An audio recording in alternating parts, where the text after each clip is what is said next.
ஜெயம் கொடுக்கிற தேவனுக்கு ஸ்தோத்திரம். தேவன் நமக்கு ஜெயம் கொடுக்கிறவர். கிறிஸ்து இயேசுக்குள்ளாக தேவன் நம்மை ஜெயத்தோடு நடத்துகிறார். ஆதியாகமம் புஸ்தகம் 14 பாருங்க, 19, 20 வாசிப்போம். 14, 19, 20.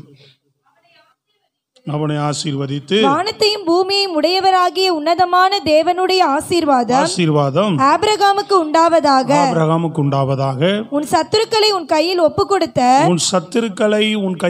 கொடுத்த உன்னதமான தேவனுக்கு ஸ்தோத்திரம் என்று சொன்னான். உன்னதமான தேவனுக்கு ஸ்தோத்திரம். அல்லேலூயா. இங்கே ஆபிரகாமுக்கு ஒரு பெரிய ஜெயத்தை கொடுக்கிறார். அல்லேலூயா. சத்துருக்களை அவன் கையிலே ஒப்பு கொடுத்து ஒரு பெரிய ஜெயத்தை கட்டளையிடுகிறார். மெல்கிசேதேக் என்ன செய்கிறார்? எதிர்கொண்டு வந்து, தேவன் இந்த ஜெயத்தை உனக்கு கொடுத்தார், சத்துருவை உன் கையிலே ஒப்பு கொடுத்தார் என்று சொல்லி தேவனை மகிமைப்படுத்தி சோத்தரிக்கிறத நம்ம பார்க்கிறோம். அல்லேலூயா. நல்லா கவனிங்க. தேவன் நமக்கு ஜெயம் கொடுக்கிற, அங்க சொல்லப்படுது, கர்த்தராகிய இயேசு கிறிஸ்துவின் மூலமாக நமக்கு ஜெயம் கொடுக்கிற தேவனுக்கு நன்றி சொல்றார். முன்னாடியே ஸ்தோத்திரம் பண்றாரு. அப்ப நம்ம வாழ்க்கையில என்ன செய்யணும்? நம்ம வாழ்க்கையில எல்லாவற்றையுமே எனக்கு ஜெயம் கொடுக்கிற தேவன்னு சொல்லணும்.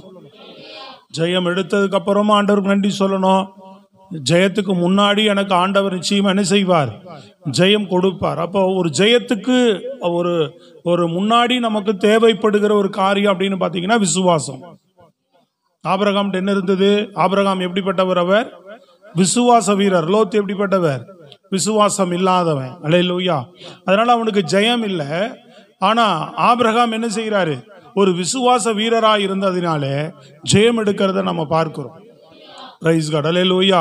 அதை தான் நம்ம 1 யோவான் புஸ்தகத்துல நம்ம பார்க்கிறோம். 1 யோவான்